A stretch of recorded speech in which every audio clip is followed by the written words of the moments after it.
അപ്പം എത്രയും പെട്ടെന്ന് ചികിത്സ തുടങ്ങുകയാണെങ്കിൽ അത്രയും ഭേദമായിരിക്കും, അത്രയും എളുപ്പത്തിലായിരിക്കും രോഗി അവരുടെ ജീവൻ രക്ഷപ്പെടുന്നതും അതുപോലെ തന്നെ അവരുടെ ജീവിതത്തിലേക്ക് തിരിച്ചു വരുന്നതും. എനിക്ക് സമൂഹത്തിനോട് പറയാനുള്ളതെന്ന് വെച്ചാൽ ടൈം ഈസ് ബ്രെയിൻ, അതായത് സമയമാണ് തലച്ചോറ്.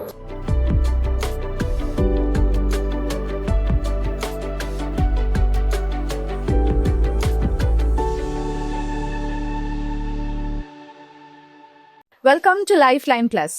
സ്ട്രോക്ക് എന്ന ടോപ്പിക്കിനെ കുറിച്ചിട്ട് വളരെയധികം ഇൻഫോർമേറ്റീവ് ആയിട്ടുള്ള ഒരു സെഷൻ ഡിസ്കസ് ചെയ്യാനായി ഇന്ന് എന്നോടൊപ്പം ജോയിൻ ചെയ്യുന്നു ലൈഫ് ലൈൻ മൾട്ടി സ്പെഷ്യാലിറ്റി ഹോസ്പിറ്റലിലെ consultant neuro and spine surgeon doctor Tom Jose. Welcome doctor. നമസ്കാരം ഡോക്ടർ. എന്താണ് സ്ട്രോക്ക് എന്ന് പറയുന്നത്? ഇതിന്റെ റീസൺസ് എന്താണ്? ഇത് വരുന്നതിനുള്ള റീസൺസ്? നമുക്കറിയാം, നമ്മുടെ ശരീരത്തിലെ എല്ലാ കാര്യങ്ങളും കൺട്രോൾ ചെയ്യുന്നത് നമ്മുടെ തലച്ചോറാണ്. തലച്ചോറിലെ ഓരോ കോശത്തിലേക്കും ഓക്സിജനും പോഷകങ്ങളും എത്തിക്കുന്നത് രക്തത്തിലൂടെയാണ്. അപ്പം ഈ രക്തക്കുഴലിൽ എന്തെങ്കിലും ബ്ലോക്ക് ഉണ്ടാവുകയോ അല്ലെങ്കിൽ ഈ രക്തക്കുഴൽ പൊട്ടിയിട്ട് ഈ ബാക്കിയുള്ള ഈ തലച്ചോറിലെ കോശങ്ങൾക്ക് എന്തെങ്കിലും കേട് സംഭവിക്കുകയോ ചെയ്യുമ്പോൾ ഉണ്ടാകുന്ന ഒരു രോഗാവസ്ഥയാണ് സ്ട്രോക്ക് എന്ന് പറയുന്നത്, അഥവാ പക്ഷാഘാതം എന്ന് മലയാളത്തിൽ പറയുന്നത്. ഈ സ്ട്രോക്ക് വരുന്നതിന് മുന്നേ തന്നെ നമുക്ക് അതിന്റെ ലക്ഷണങ്ങൾ അറിയാൻ സാധിക്കുമോ? സ്ട്രോക്ക് വരുന്നതിന് ഒരു മേജർ സ്ട്രോക്ക് വരുന്നതിന് മുന്നേ ചില മുന്നറിയിപ്പ് ലക്ഷണങ്ങളായിട്ടുള്ള ചെറിയ കുഞ്ഞു കുഞ്ഞു സ്ട്രോക്കുകളും അങ്ങനത്തെ ചില ലക്ഷണങ്ങളും ചില ആൾക്കാരിൽ കാണാറുണ്ട്. അതായത് ഒരു മേജർ സ്ട്രോക്ക് വരുമ്പോഴേക്കും മിക്കവാറും ആളുകൾ ഹോസ്പിറ്റലിൽ എത്തുക. അതിനു മുന്നേ ചിലപ്പം ചെറിയ കൈകളിലുള്ള മരവിപ്പോ, ഒരു സൈഡിലോട്ടുള്ള മരവിപ്പോ, ചെറിയ ബലക്കുറവോ, കാഴ്ചയിൽ എന്തെങ്കിലും ചെറിയ കുറവുകളോ, അങ്ങനത്തെ ട്രാൻസിയന്റ് ഇസ്കിമിക് അറ്റാക്ക് അഥവാ മൈനർ സ്ട്രോക്ക് ആയിട്ടുള്ള ചെറിയ ലക്ഷണങ്ങൾ ചിലപ്പോൾ നേരത്തെ പലതവണ വന്നിട്ടുണ്ടായിരിക്കാം. ഇങ്ങനത്തെ ചെറിയ ലക്ഷണങ്ങൾ അവഗണിക്കുമ്പോഴായിരിക്കും ഭാവിയിൽ ഉണ്ടാകാൻ സാധ്യതയുള്ള ഒരു വലിയ സ്ട്രോക്കിനെ നമുക്ക് മിക്കവാറും മിസ്സായി പോകുന്നത്. ഓക്കെ. ഈ ഇൻ കേസ് ഈ സ്ട്രോക്ക് വന്നാലും ഇത് ഏറ്റവും കൂടുതൽ പേടിക്കേണ്ടതായിട്ടുള്ള ആൾക്കാർ ആരൊക്കെയാണ്? അപകട സാധ്യത കൂടുതലുള്ള ആൾക്കാർ? അപകട സാധ്യത കൂടുതലുള്ള ആൾക്കാർ ചെറുപ്പക്കാരെ അപേക്ഷിച്ച് പ്രായമായിട്ടുള്ള ആൾക്കാരിൽ സ്ട്രോക്ക് വരുമ്പോൾ അത് കൂടുതൽ അപകടം ഉണ്ടാക്കാറുണ്ട്. കാരണം അവർക്ക് റിക്കവറി ഭയങ്കര സ്ലോ ആയിരിക്കും. അവരുടെ ന്യൂറോണിൻ്റെ ഒരു ന്യൂറോപ്ലാസ്റ്റിസിറ്റി അല്ലെങ്കിൽ ഒരു ബാക്കിയുള്ള തലച്ചോറിൻ്റെ കോശങ്ങൾക്ക് ഈ തലച്ചോറിൻ്റെ പ്രവർത്തനം തിരിച്ചു കൊണ്ടുവരാനുള്ള കഴിവ് കുറവായിരിക്കും. അതുകൊണ്ട് പ്രായമായ ആൾക്കാരിൽ സ്ട്രോക്ക് വന്നാലുള്ള പ്രശ്നങ്ങൾ ഇച്ചിരി കൂടുതലായിരിക്കും. മാത്രമല്ല അമിതമായിട്ടുള്ള രക്തസമ്മർദ്ദവും ഷുഗറും കൊളസ്ട്രോളും ഒക്കെ ഉള്ള ആൾക്കാർ, പ്രത്യേകിച്ച് ഷുഗറൊക്കെ കൂടുതലുള്ള ആൾക്കാരിൽ, അതായത് ഡയബറ്റീസുള്ള ആൾക്കാരിൽ ചികിത്സിച്ചാലും ചികിത്സ ഫലിക്കാനുള്ള സാധ്യത കുറവും അങ്ങനെയുള്ള സാധ്യതകളും കൂടുതലായിരിക്കും. അതുകൂടാതെ തന്നെ നേരത്തെ പുകവലിയുള്ള ആൾക്കാരിലും അമിതമായിട്ടുള്ള മദ്യപാനമുള്ള ആൾക്കാരിലും ഈ പറഞ്ഞ റിക്കവറി സ്ലോ ആയിരിക്കും. കാരണം അമിതമായ മദ്യപാനമുള്ള ആൾക്കാരിൽ രക്തം കട്ടപിടിക്കാനുള്ള സാധ്യത കുറവും. അതുകൊണ്ട് തന്നെ സ്ട്രോക്ക്, പ്രത്യേകിച്ച് ഹെമറാജിക് ആയിട്ടുള്ള ബ്ലീഡിങ് ഉണ്ടാക്കുന്ന സ്ട്രോക്ക് പെട്ടെന്ന് അസുഖം മൂർച്ഛിക്കാനുള്ള സാധ്യതയും വളരെ കൂടുതലാണ്. ഇതിനെ റിലേറ്റ് ചെയ്ത് നമ്മൾ കേൾക്കുന്ന ഒരു ടേം ആണ് ഫാസ്റ്റ് എന്ന് പറയുന്നത്. എന്താണ് ഈ ഫാസ്റ്റ്? ഫാസ്റ്റ് ശരിക്കും ഈ രോഗത്തെ പെട്ടെന്ന് കണ്ടുപിടിക്കാൻ വേണ്ടിയുള്ള ചെറിയൊരു ഇന്റർനാഷണൽ കോഡാണ്. ഫാസ്റ്റ് എന്ന് വെച്ചാൽ FAST. ഫാസ്റ്റ് അതിനകത്ത് F സൂചിപ്പിക്കുന്നത് ഫേസിനെയാണ്, അതായത് മുഖത്തിൻ്റെ ഒരു കോടിച്ച. A സൂചിപ്പിക്കുന്നത് ആംസിനെയാണ്, അതായത് നമ്മുടെ ലിംസിനെ, അതായത് ഒരു സൈഡിലോട്ട് തളർച്ച വരുന്ന ഒരവസ്ഥ. S സൂചിപ്പിക്കുന്നത് സ്പീച്ച് ഡിസബിലിറ്റിനെയാണ്, അതായത് സംസാരത്തിൽ കുഴച്ചിലുണ്ടാകുക. പിന്നെ T സൂചിപ്പിക്കുന്നത് ടൈമിനെയാണ്. ടൈം എന്ന് വെച്ചാൽ എത്രയും പെട്ടെന്ന് രോഗി ആശുപത്രിയിൽ എത്തുകയും മാത്രമല്ല ചികിത്സ തുടങ്ങുകയും ചെയ്യുമ്പോൾ രോഗി പെട്ടെന്ന് രക്ഷപ്പെടാനുള്ള സാധ്യത കൂടുന്നുണ്ട്. അപ്പോൾ ഒരു ഗോൾഡൻ അവർ അല്ലെങ്കിൽ ഒരു ഗോൾഡൻ വിൻഡോ എന്ന് പറയുന്ന ഒരു സംഭവം ഇവിടെ വരുന്നത്. അപ്പോൾ അതിനെ സൂചിപ്പിക്കാനുള്ള ആ ഒരു ടൈമിൻ്റെ ഇമ്പോർട്ടൻസ് സൂചിപ്പിക്കാൻ വേണ്ടിയാണ് ഈ T വെച്ചിരിക്കുന്നത്. അപ്പം FAST ഫാസ്റ്റ്. ഒരാൾക്ക് സ്ട്രോക്ക് വന്നു കഴിഞ്ഞാൽ വീട്ടിലുള്ളവർ ആദ്യം ചെയ്യേണ്ട ഒരു കാര്യം, പെട്ടെന്ന് തന്നെ അവരെ ഒന്ന് രക്ഷപ്പെടുത്താനുള്ള മാർഗം എന്താണ്?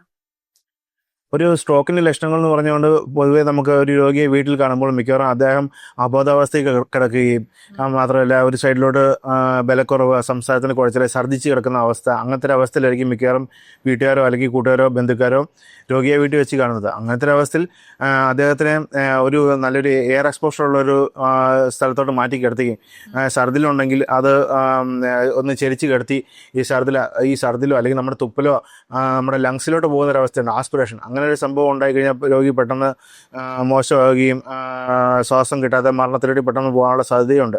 അദ്ദേഹത്തെ ചെരിച്ച് കിടത്തുകയും പിന്നെ നമ്മുടെ ഡ്രസ്സിങ്സൊക്കെ ഒന്ന് ലൂസാക്കി കൊടുക്കുകയും പിന്നെ എത്രയും പെട്ടെന്ന് ഹോസ്പിറ്റലിലേക്ക് പോകാനുള്ള നടപടികൾ സ്വീകരിക്കുകയാണ് വേണ്ടത്.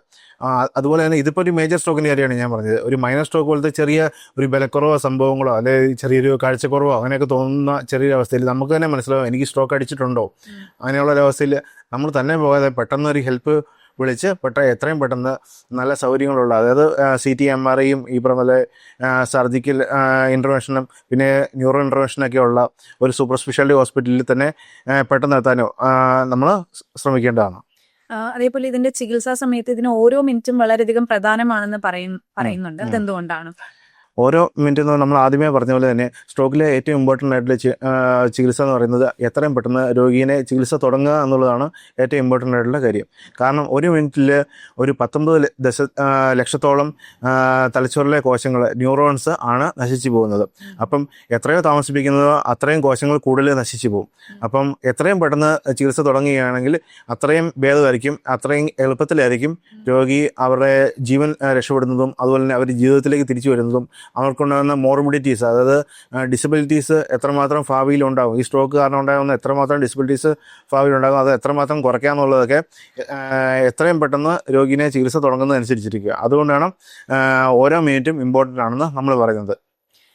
ഒരാൾക്ക് സ്ട്രോക്ക് വരാണെന്നുണ്ടെങ്കിൽ നമ്മൾ എത്ര സമയത്തിനുള്ളിൽ അയാളെ ഹോസ്പിറ്റലിൽ എത്തിക്കണം? ഗോൾഡൻ വിൻഡോ എന്ന് പറയുന്നൊരു സംഭവമുണ്ട്. അതായത് ആദ്യത്തെ 4.5 മണിക്കൂറിലാണ് നമുക്ക് സ്ട്രോക്കിൻ്റെ ചികിത്സയ്ക്കായിട്ട് ത്രോംബോളിറ്റിക് തെറാപ്പി, അതായത് ഒരു ഇഞ്ചക്ഷൻ കൊടുത്തിട്ട് ഈ ഇസ്കീമിക് സ്ട്രോക്ക്, അതായത് രക്തം കട്ട പിടിച്ചിട്ടുണ്ടാകുന്ന സ്ട്രോക്ക് ആണെങ്കിൽ ആ രക്തക്കട്ട അലിയിച്ച് കളഞ്ഞിട്ട് അദ്ദേഹത്തിൻ്റെ ഈ രോഗിയുടെ സ്ട്രോക്ക് മാറ്റാൻ വേണ്ടിയുള്ള ഈ ത്രോംബോളിറ്റിക് തെറാപ്പി തുടങ്ങാൻ വേണ്ടി ഉള്ള ആ ഗോൾഡൻ വിൻഡോ എന്ന് പറഞ്ഞാൽ ആദ്യത്തെ 4.5 മണിക്കൂറാണ്. അതിനുശേഷവും ചില ഡോക്ടർമാർ തുടങ്ങാറുണ്ട്. എങ്കിലും ഏറ്റവും ഗുണം ചെയ്യുന്നത്, രോഗിക്ക് ഏറ്റവും കൂടുതൽ ഗുണം ചെയ്യുന്നത് ആദ്യത്തെ ഒരു 4-5 മണിക്കൂറിനുള്ള ഈ ചികിത്സ തുടങ്ങുമ്പോഴാണ്. ഈ സ്ട്രോക്ക് വന്നു കഴിഞ്ഞാൽ പൂർണ്ണമായിട്ട് ഭേദമാകത്തില്ലേ രോഗി?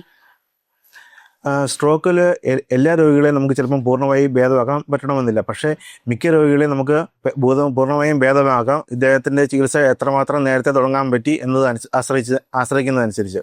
മാത്രമല്ല ഈ രോഗത്തിൻ്റെ അവസ്ഥയനുസരിച്ചും രോഗിയുടെ അവസ്ഥയനുസരിച്ച്, അതായത് അദ്ദേഹത്തിൻ്റെ പ്രായം അനുസരിച്ച്, അദ്ദേഹത്തിൻ്റെ കോമോബിഡിറ്റീസ്, ബാക്കിയുള്ള രോഗങ്ങൾ, അതായത് ഇദ്ദേഹത്തിന് ഓൾറെഡി കിഡ്നിയുടെ രോഗമുണ്ടോ, ലിവറിൻ്റെ രോഗമുണ്ടോ, അല്ലെങ്കിൽ ഹാർട്ടിൻ്റെ രോഗമുണ്ടോ, ഈ വളരെ കൂടിയ ഹൈപ്പർ ടെൻഷൻ, വളരെ കൂടിയ അൺകൺട്രോൾഡ് ആയിട്ടുള്ള ഡയബറ്റീസ്, അങ്ങനത്തെ അസുഖങ്ങളൊക്കെ ഉണ്ടോ എന്നതും കൂടെ അനുസരിച്ചിരിക്കും ഇദ്ദേഹത്തെ എത്രമാത്രം ജീവിതത്തിലേക്ക് നല്ലപോലെ നമുക്ക് തിരിച്ചു കൊണ്ടുവരാൻ പറ്റുമെന്ന് ആശ്രയിച്ചിരിക്കുന്ന അവസ്ഥ.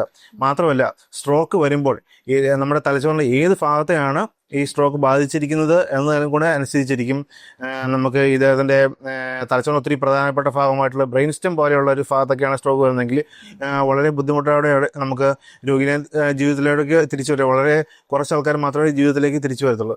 പക്ഷേ അത്രമാത്രം ഇമ്പോർട്ടൻ്റ് ഇല്ലാത്ത വേറെ ചില തലച്ചോറിൻ്റെ ഭാഗങ്ങളാണെങ്കിൽ ചിലപ്പോൾ രോഗിക്ക് പ്രത്യേകിച്ച് ഒരു ഡെഫിസിറ്റും ഇല്ലാതെ നല്ലപോലെ തന്നെ ജീവിതത്തിലേക്ക് തിരിച്ചു വരാൻ പറ്റും ഈ പറഞ്ഞ പോലെ എത്രയും പെട്ടെന്ന് ചികിത്സ തുടങ്ങുകയാണെങ്കിൽ. ഇന്ന് കാലത്ത് യുവാക്കളിലും സ്ട്രോക്ക് ഒത്തിരിയായിട്ട് കാണപ്പെടുന്നുണ്ട്. അതെന്തുകൊണ്ടാണ് ഇന്നത്തെ യങ് ജനറേഷൻസിനും സ്ട്രോക്ക് വരുന്നത്? അനിയന്ത്രിതമായിട്ടുള്ള ജീവിതശൈലി കൊണ്ടാണ് മിക്കവാറും യുവാക്കളിൽ ഇങ്ങനത്തെ രോഗങ്ങളിലൊക്കെ കാണുന്നത്. അനിയന്ത്രിതമായ ജീവിതശൈലി എന്ന് പറയുമ്പം ഒന്നാമത്തെ കാര്യം ഉറക്കമില്ലായ്മ, പിന്നെ ജോലിയിൽ സ്ട്രെസ്സ് കൂടുതലാകുക, അങ്ങനത്തെ ഉള്ള പ്രശ്നങ്ങൾ, പിന്നെ ദുശീലങ്ങളുള്ള പുകവലി, അനിയന്ത്രിതമായ മദ്യപാനം, മയക്കുമരുന്ന് പോലത്തെ ഉപയോഗങ്ങൾ, മയക്കുമരുന്ന് പോലത്തെ പുതിയ സിന്തറ്റിക് ഡ്രഗ്സ് പോലത്തെ സാധനങ്ങൾ ഉപയോഗിക്കുമ്പോൾ പല ആൾക്കാരിലും അമിതമായിട്ടുള്ള രക്തസമ്മർദ്ദം, അതുകൊണ്ട് തന്നെ ഹാർട്ട് അറ്റാക്കും ഈ സ്ട്രോക്ക് പോലത്തെ സംഭവങ്ങളൊക്കെ വളരെയധികം കാണാറുണ്ട്. കൂടാതെ തന്നെ ഭക്ഷണത്തിൻ്റെ ശീലം, അതായത് ജങ്ക് ഫുഡ് പോലെയുള്ള സംഗതികളൊക്കെ കൂടുതൽ കഴിക്കുന്നതും വ്യായാമക്കുറവും അനിയന്ത്രിതമായുള്ള വണ്ണമൊക്കെ ഉള്ള ആൾക്കാരിൽ ഈ പറഞ്ഞ സ്ട്രോക്കിൻ്റെ അവസ്ഥകൾ കൂടുതലായിട്ട് വരാനുള്ള സാധ്യതയുണ്ട്. പിന്നെ വളരെ റെയറായിട്ട് അവരുടെ രോഗിയുടെ കൺട്രോളിലല്ലാത്ത ചില പ്രശ്നങ്ങളുണ്ട്. അതായത് അനിവർസം പോലെയുള്ള കൊമളകളുള്ള ആൾക്കാരിൽ തലച്ചോറിൽ AVM മാൽഫോർമേഷൻ, AVM എന്ന് പറയുന്ന അസുഖങ്ങളൊക്കെ ഉള്ള ആൾക്കാരിലും ഈ പറഞ്ഞ യുവക്കളിൽ സ്ട്രോക്ക് വരാനുള്ള ഒരു കാരണമാണ്. ഈ സ്ട്രോക്ക് വരുന്നത് നമുക്ക് എങ്ങനെ പ്രതികരിക്കാൻ സാധിക്കും? നമ്മുടെ ജീവിതശൈലിയിൽ അതിനായിട്ട് നമ്മൾ വരുത്തേണ്ട മാറ്റങ്ങൾ എന്തെല്ലാമാണ്?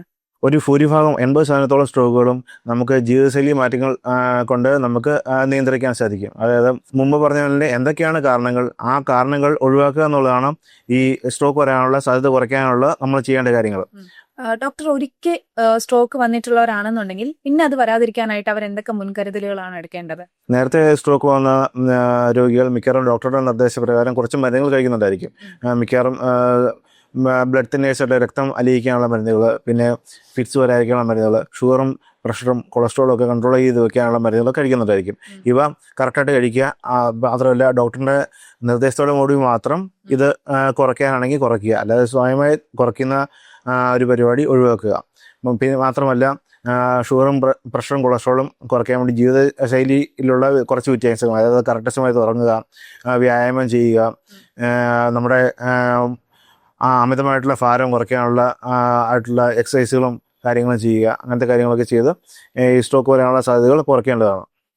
ഈ സ്ട്രോക്കിന് ശേഷമുള്ള റീഹാബിലിറ്റേഷൻ എത്രത്തോളം പ്രധാനമാണ്? അതേപോലെ നമ്മൾ ഫിസിയോതെറാപ്പി, സ്പീച്ച് തെറാപ്പി ഒക്കെ ചെയ്യുന്നുണ്ടല്ലോ, സോ അതിന്റെ ഒരു ഇമ്പോർട്ടൻസും കൂടെ ഒന്ന്. സ്ട്രോക്കിന്റെ എമർജൻസി ട്രീറ്റ്മെന്റിൽ മെഡിക്കൽ മാനേജ്മെന്റും പിന്നെ ന്യൂറോ ഇന്റർവെൻഷൻ മാനേജ്മെന്റും അതുപോലെ തന്നെ സർജിക്കൽ മാനേജ്മെന്റും ഒക്കെ ആണെങ്കിലും ഈ രോഗി ഒന്ന് ജീവൻ രക്ഷപ്പെട്ടു കഴിഞ്ഞാൽ പിന്നെ രോഗീനെ ജീവിതത്തിലേക്ക് തിരിച്ചെത്തിക്കുക എന്ന് പറയുന്നത് ഇനി ഫിസിയോതെറാപ്പി ആൻഡ് റീഹാബിലിറ്റേഷൻ ആ ഒരു ഡിപ്പാർട്ട്മെന്റിന്റെ ഒരു പ്രധാന ചികിത്സയാണ്. അതായത് റീഹാബിലിറ്റേഷൻ എന്ന് വെച്ചാൽ അവരെ എങ്ങനെ റീഹാബിലിറ്റേറ്റ് ചെയ്യുക, സ്വയമായ കാര്യങ്ങളൊക്കെ ചെയ്യുന്ന രീതിയിലോട്ട് എങ്ങനെ ജീവിതത്തിലേക്ക് തിരിച്ചു കൊണ്ടുവരിക എന്നുള്ളതാണ് ഇതിനകത്ത് ചെയ്യാനുള്ളത്. ഒന്നാമത്തെ ഫിസിയോതെറാപ്പി, അതായത് ഒരു ബലക്കുറവുള്ള സൈഡിൽ ബലം ആയി വരാൻ വേണ്ടി ഉള്ള എക്സസൈസുകൾ, കുറേ പ്രൊസീജിയേഴ്സ് ഒക്കെയാണ് അവർ ഈ ഫിസിയോതെറാപ്പി ചെയ്യുന്നത്. പിന്നെ സ്പീച്ച് തെറാപ്പി നമുക്ക് ഓൾറെഡി സംസാരം നഷ്ടപ്പെട്ട ആൾക്ക് സംസാരം തിരിച്ചു കൊണ്ടുവരാൻ, പിന്നെ സ്വാള തെറാപ്പി ഓൾറെഡി ഭക്ഷണം വിഴുങ്ങാനുള്ള കഴിവ് നഷ്ടപ്പെട്ട ആൾക്ക് ഈ വിഴുങ്ങാനുള്ള കഴിവ് തിരിച്ചു കൊണ്ടുവരാൻ വേണ്ടിയുള്ള തെറാപ്പി, അതാണ് സ്പീച്ച് ആൻഡ് സ്വാള തെറാപ്പി. പിന്നെ ഒക്കുപേഷണൽ തെറാപ്പി, പിന്നെ അവർ ജീവിതത്തിലേക്ക് സ്വയമേ എങ്ങനെ ജീവിക്കാൻ പറ്റുമെന്നുള്ള രീതിയിലേക്ക് തിരിച്ചു കൊണ്ടുവരാൻ വേണ്ടിയുള്ളതാണ് ഒക്കുപേഷണൽ തെറാപ്പിയും. അങ്ങനത്തെ തെറാപ്പികളൊക്കെ രോഗീനെ ജീവൻ രക്ഷപ്പെട്ടതിന് ശേഷം ജീവിതത്തിലേക്ക് തിരിച്ചു കൊണ്ടുവരാൻ വേണ്ടിയുള്ള തെറാപ്പീസാണ് ഈ ഫിസിയോതെറാപ്പിയും റീഹാബിലിറ്റേഷനും. ഏത് സാഹചര്യത്തിലാണ് നമ്മളിപ്പോൾ സ്ട്രോക്ക് വന്നു കഴിഞ്ഞു എന്ന് മനസ്സിലാക്കിയതിന് ശേഷം സർജറിയുടെ ആവശ്യം വരുന്നത്? സ്ട്രോക്ക് രണ്ട് വിധം ഉണ്ടെന്ന് ഞാൻ പറഞ്ഞല്ലോ. ഒന്ന് ഇസ്കീമിക് സ്ട്രോക്കും മറ്റേത് ഹെമറാജിക് സ്ട്രോക്ക്. ഇസ്കീമിക് എന്ന് പറയുമ്പോൾ രക്തയോട്ടം കുറഞ്ഞിട്ടുണ്ടാകുന്ന സ്ട്രോക്ക്, ഹെമറാജിക് എന്ന് പറയുമ്പോൾ ബ്ലീഡിംഗ് ഉണ്ടായിട്ടുണ്ടാകുന്ന സ്ട്രോക്ക്. ഇസ്കീമിക് സ്ട്രോക്ക് മിക്കവാറും സർജറി കൊണ്ടുള്ള ആവശ്യം വളരെ കുറവായിരിക്കും. ഇസ്കീമിക് സ്ട്രോക്കിൽ തന്നെ രക്തയോട്ടം കുറവുണ്ടാകുന്ന സ്ട്രോക്കിലെ കോശങ്ങൾ നശിച്ചതിന് ശേഷം ആ കോശങ്ങൾക്ക് നീര് കെട്ടി തലച്ചോറിലെ മർദ്ദം കൂടുന്ന ചില അവസ്ഥകളിൽ മാത്രം നമ്മുടെ തലച്ചോറിലെ പ്രഷർ മർദ്ദം പുറത്തോട്ട് പോകാൻ വേണ്ടി തലയുടെ ഒരു ഭാഗം എടുത്തു മാറ്റുന്ന ഓപ്പറേഷൻ മിക്കവാറും ചെയ്യാറുണ്ട്. അങ്ങനെ പിന്നെ കാലക്രമേണ രോഗി ജീവിതത്തിലേക്ക് തിരിച്ചു വരണം. അതിനുവേണ്ടിയാണ് ഫിസിയോതെറാപ്പി റീഹാബിലിറ്റേഷൻ പിന്നീട് ചെയ്യുന്നത്.